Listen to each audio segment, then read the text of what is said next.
नमस्कार, खबर उत्तराखंड में आप सभी का स्वागत है। मैं हूं आपके साथ यशस्वी शुक्ला। रुक करेंगे खबरों का, लेकिन उससे पहले एक नजर सुर्खियों पर।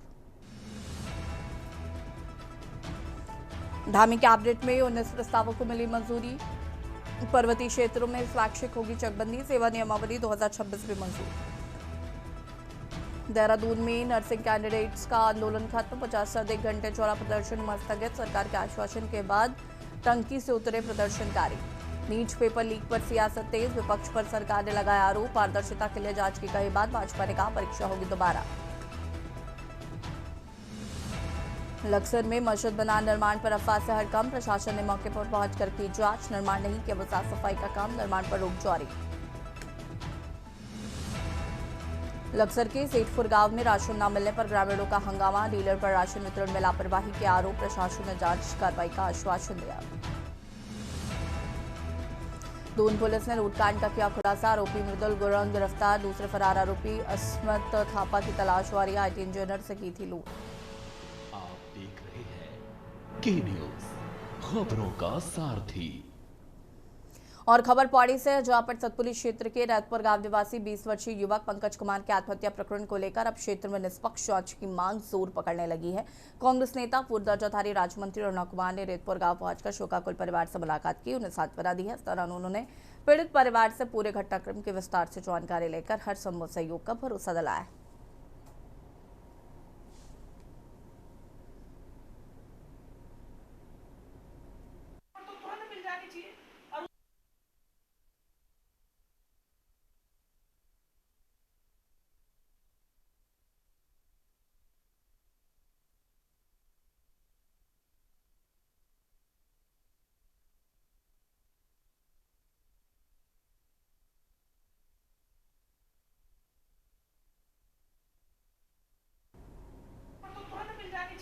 और उसमें झूठ सच का पता लग जाएगा इनको।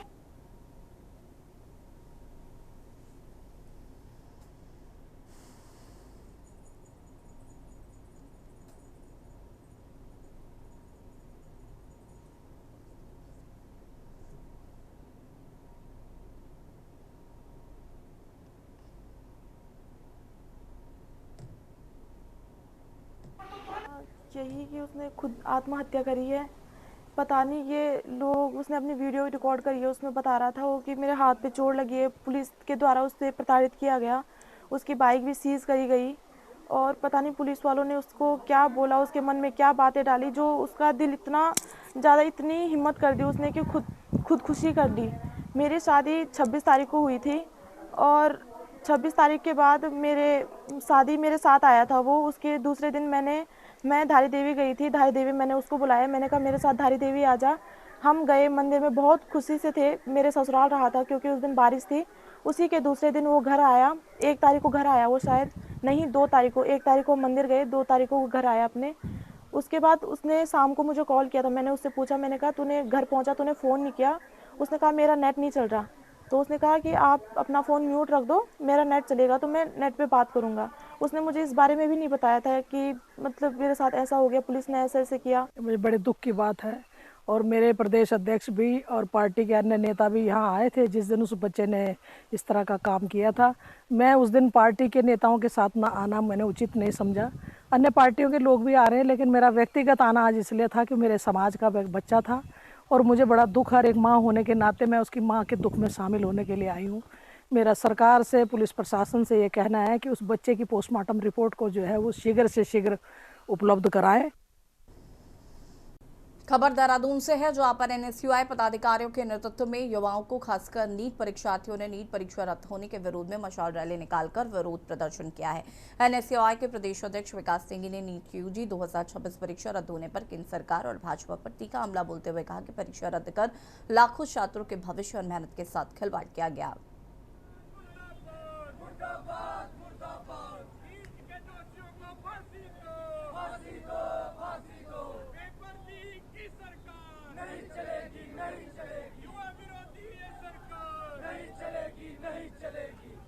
धर्मेंद्र प्रधान डूब मरो, युवा विरोधी ये सरकार नहीं चलेगी, अरे फर्जीवाड़े की सरकार नहीं चलेगी, अरे घोटाला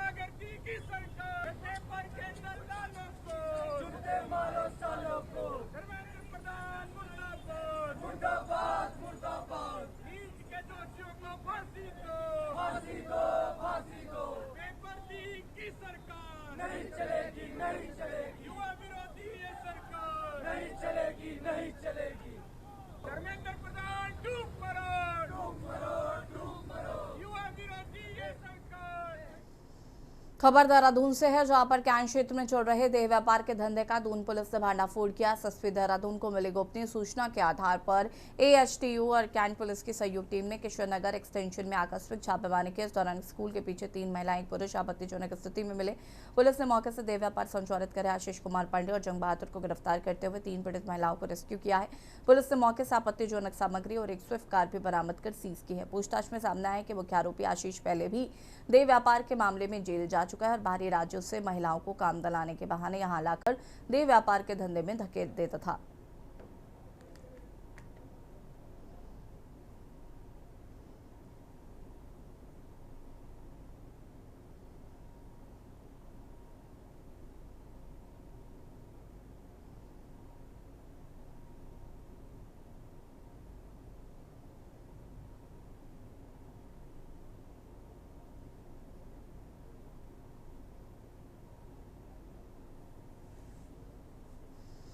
खबर देहरादून से है, जहां पर पटेल नगर क्षेत्र में ऑपरेशन प्रहार के तहत पुलिस ने जानलेवा हमले के आरोपी को गिरफ्तार किया है। पुलिस के अनुसार रोहिणी एनक्लेव निवासी वादी ने शिकायत दर्ज कराई थी। जयेश कुमार ने पुरानी रंजिश के चलते उनके और उनके माता पर चाकू से हमला किया। मामले में कोतवाली पटेल नगर में मुकदमा दर्ज कर पुलिस ने तत्काल कार्रवाई करते हुए आरोपी को घटनास्थल के पास से गिरफ्तार कर लिया है।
खबर हरिद्वार से, जहां पर कुंभ मेला 2027 की तैयारियों को लेकर मेला अधिकारी सोनिका ने सख्त रुख अपनाते हुए सभी निर्माण कार्यों को निर्धारित समय सीमा में पूरा करने के निर्देश दिए। समीक्षा बैठक में उन्होंने स्पष्ट किया कि किसी भी प्रकार की लापरवाही या देरी होने पर संबंधित अधिकारियों के खिलाफ कड़ी कार्रवाई की जाएगी।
और सीधे आपको ले चलते हैं उत्तर प्रदेश के लखनऊ होटल ताज में, जहां पर मुख्यमंत्री योगी आदित्यनाथ क्या कुछ कह रहे, सुन लेते हैं।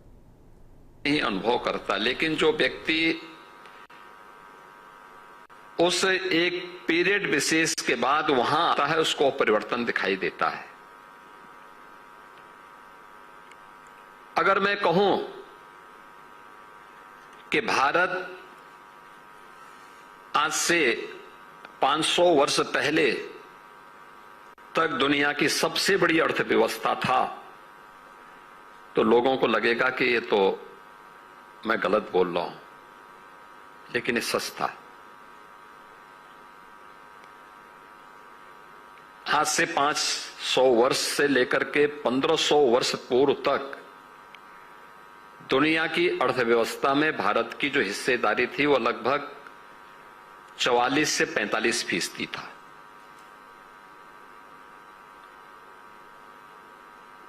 ये लगातार ये लंबे समय तक ये बना रहा है। कारण क्या था? याद करना,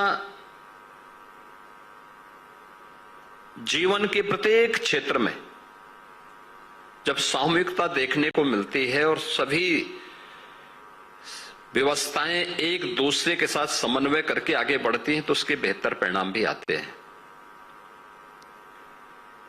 भारत के अंदर दुनिया के सबसे अच्छी लैंड और जल संसाधन थे। परंपरागत खेती, अलग अलग क्षेत्र में अलग अलग प्रकार की खेती होती थी, यानी पेट भरने के पर्याप्त संसाधन थे। हाँ, ये सही था कि भारत की एक बड़ी आबादी खेती किसानी पर प्राचीन काल से ही निर्भर थी, लेकिन आर्थिक उन्नति होती तब है जब उसके साथ साथ आपके पास मैन्युफैक्चरिंग पावर भी हो, उसकी ताकत भी हो, और इसके लिए उद्योग धंधों का भी हो सकता है बहुत बड़े उद्योग न रहे हो, लेकिन लघु, सूक्ष्म, लघु और मध्यम उद्यम का एक बेहतरीन तंत्र था, यहां डेवलप किया गया था। उस प्रकार के कारीगर, उस प्रकार के हस्तशिल्प, ये उसका एक बहुत अच्छा ताना बाना भारत के पास मौजूद था।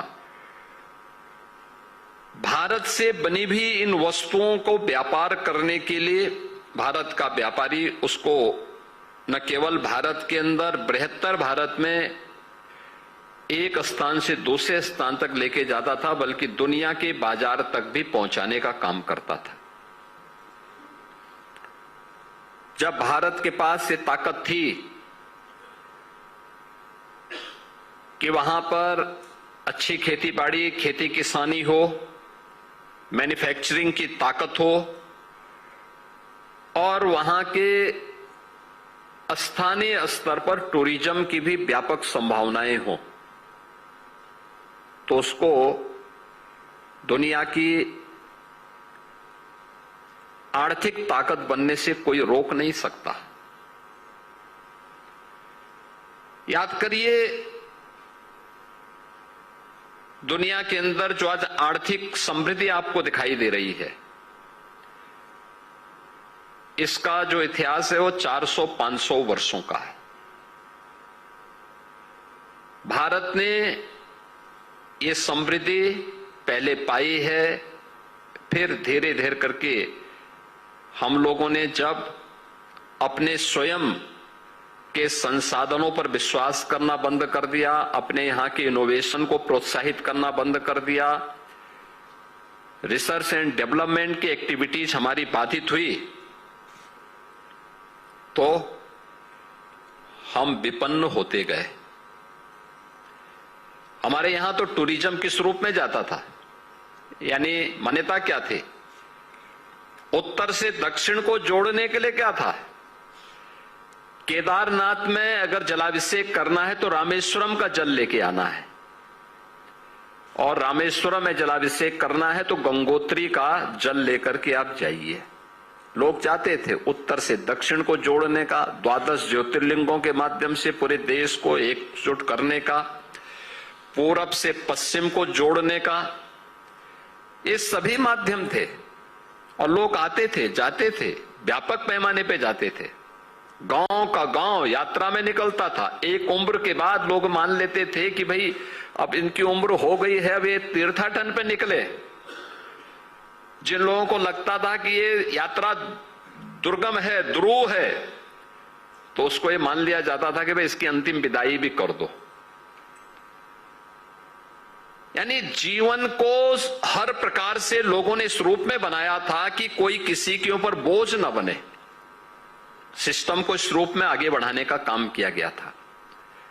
और तब भारत विश्व गुरु था। आक्रमण प्रारंभ हुए, हमारे शोध और विकास की संभावनाओं को बाधित किया गया। पहले पिछले 1000 वर्ष के अंदर भारत ने जितने आक्रमण सहे, जितने अत्याचार सहे, जितना शोषण देखा,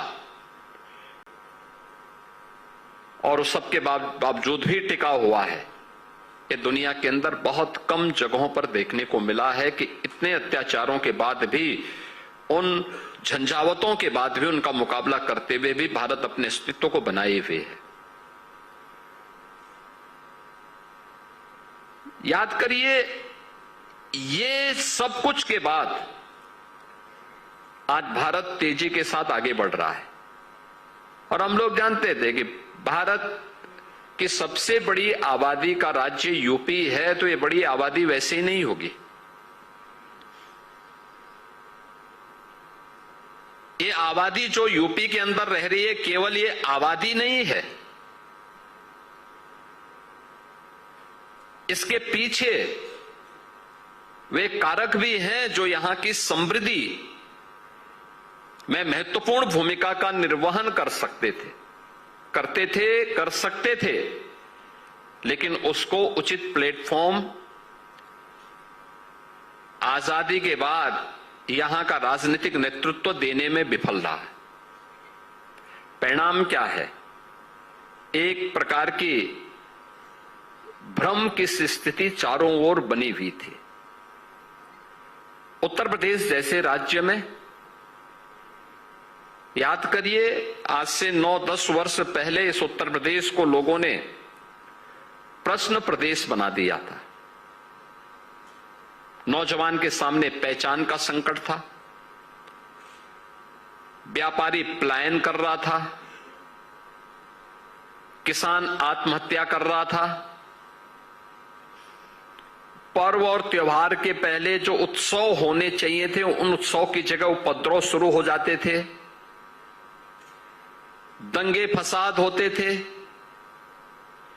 गुंडागिर्दी चरम पर थी।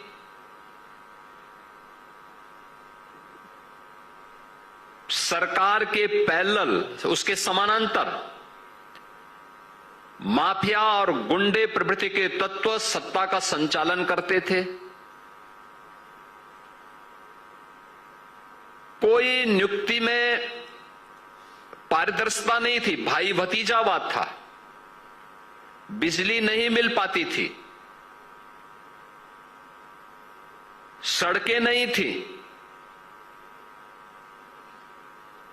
जो परंपरागत उद्यम थे वे दम तोड़ रहे थे,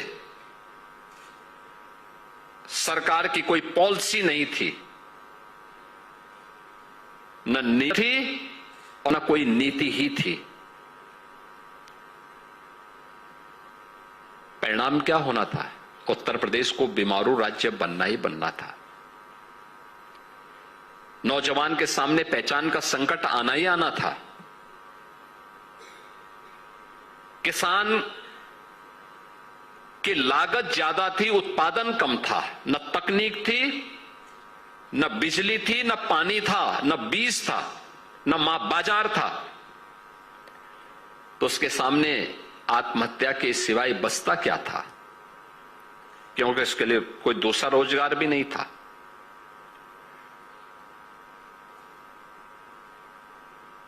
उन स्थितियों में 2017 में अराजकता भरे उस माहौल में, निराशा के उस माहौल में, असुरक्षा के उस माहौल में प्रधानमंत्री मोदी जी के आह्वान पर उत्तर प्रदेश वासियों ने विश्वास करके उत्तर प्रदेश में एक डबल इंजन की सरकार बनाने के लिए अपना आशीर्वाद दिया। सरकार बनी, सरकार बनने के बाद हम लोगों ने, आपने देखा होगा सरकार जब बनी थी हमारी, तो मैंने लगभग 1 महीने तक केवल एक काम किया। मेरे मंत्रिमंडल के जितने सहयोगी थे उन सबको मैं बिठाता था शाम को 6 बजे से लेकर के रात 12 बजे तक, और केवल 2 मुद्दों पे चर्चा होती थी। एक, अलग अलग मंत्रालयों से संबंधित जो उनके अलग अलग विभाग थे, उन विभागों के प्रेजेंटेशन होते थे, उन पे चर्चा होती थी, उनकी कार्य योजना बनती थी। 1 महीने तक यही हो रहा था। बहुत सारे लोगों की समझ में नहीं आ रहा था ये क्या हो रहा है, सरकार चल रही है या ये सब हो रहा है। उनको नहीं पता था कि इस प्रेजेंटेशन में छुपा हुआ है, इस कार्य योजना में छुपा हुआ है एक उस नए उत्तर प्रदेश का भविष्य जो अब बीमारू राज्य से भारत के ग्रोथ इंजन की एक नई यात्रा को प्रारंभ करने वाला है। 1 महीने तक हमारा चला था ये सब कार्यक्रम, और फिर 1 महीने के बाद तब हमने अपनी पहली कैबिनेट की बैठक की थी।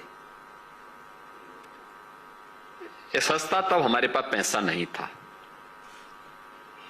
तब कोई बैंकर्स हमें पैसे देने को भी तैयार नहीं था, खजाना खाली था, कर्मचारियों को वेतन देने के लिए भी उतना पैसा नहीं था।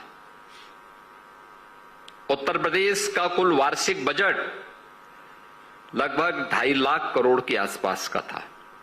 आप अनुमान करिए ना, 25 करोड़ की या 20 करोड़ की आबादी उस समय थी। 20 करोड़ की आबादी में और 2.5 लाख करोड़, ऊंट के मुंह पे जीरा है। तो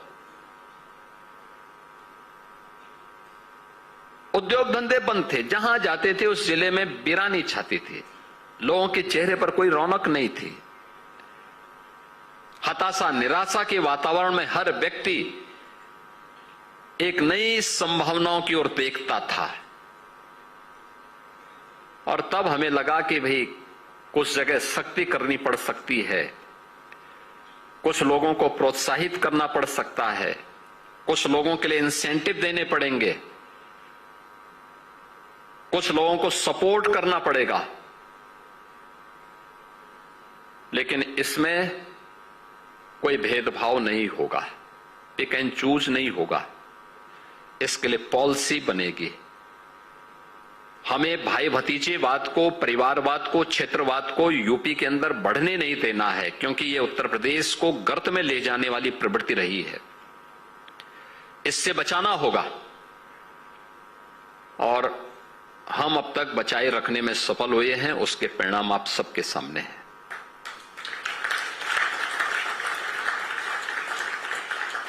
आज मुझे बताते हुए प्रसन्नता है कि उत्तर प्रदेश अब किसी भी सेक्टर में आप जाएंगे, किसी भी सेक्टर में आप जाएंगे, किसी भी क्षेत्र उसमें आप जाएंगे, आपको यूपी के अंदर डेवलपमेंट का भी, सुरक्षा का भी, यूपी के अंदर एम्प्लॉयमेंट का भी, यूपी के अंदर एग्रीकल्चरल ग्रोथ का भी एक नया मॉडल देखने को मिलेगा। एक नया मॉडल देखने को मिलेगा। अब विकास केवल लखनऊ में या वाराणसी में या गोरखपुर तक सीमित नहीं है। 75 के 75 जनपदों में विकास एक साथ प्रारंभ होता है, एक साथ चलता है। बिजली अब केवल लखनऊ, प्रयागराज या किसी एक जनपद में नहीं, सभी 75 जनपदों में और सभी 58,000 ग्राम पंचायतों में समान रूप से मिलती है। कोई भेदभाव किसी के साथ नहीं है।